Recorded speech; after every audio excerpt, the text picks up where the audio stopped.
2019 ခုနှစ်စက်တင်ဘာမှာရေးဆက်ထားတဲ့ Academy 3 ထပ်ကွမ်းဆိုတဲ့ကြပြလေးကိုရွတ်ဖတ်ချင်ပါတယ်။ Academy 3 ထပ်ကွမ်းပျောက်ဆုံးနေတဲ့မြတ်မြတ်ဟာနိုင်ငံတော်ဖြစ်တယ်။မြတ်မြတ်ဟာဘသူ့လက်ချက်မှမသိပဲသေဆုံးသွားတယ်။နိုင်ငံတော်ဟာမဆလလက်ချက်နဲ့ပထမမြတ်မြတ်လူသေပွဲဝင်ခဲ့တယ်။တစေတကောင်ဖြစ်သွားတဲ့မြတ်မြတ်ကိုပထမလူယုတ်မာရဲ့သားက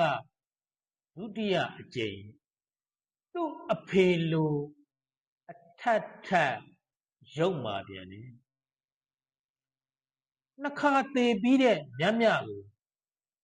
တတိယအကြိမ်မြောက်ခြေဥခြုံပုတ်ထဲဆွဲသွင်းပြီးAcademy အတွက်ထပ်တလဲလဲလေ့ကျင့်ပြန်တယ်။ထိုးသွင်းဒဏ်ရာတွေနဲ့မြတ်မြတ်ဟာအလောင်းမပေါ်သေးတဲ့ငါနိုင်ငံတော်ဖြစ်တယ်။အားပြပါ